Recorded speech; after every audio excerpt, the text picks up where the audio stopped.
I would like to take this opportunity to recognise Dr. Michael Mahoney, who became my son's paediatrician in December of 2010 following a long and hard road.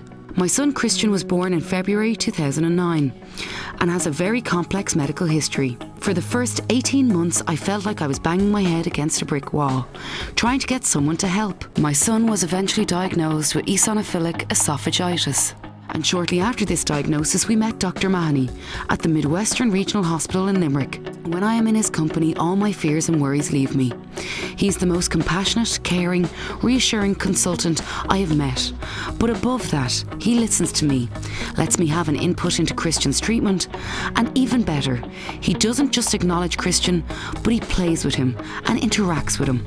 Christian's condition is rare, and Dr. Mahoney is now trying to organise for a specialist from America to come over and give a lecture on EE for patients, families and doctors to learn more and find a better treatment plan to enhance patient lives. I can never repay Dr. Mahoney for the help he has given my son and I truly believe he deserves the title of Paediatrician of the Year.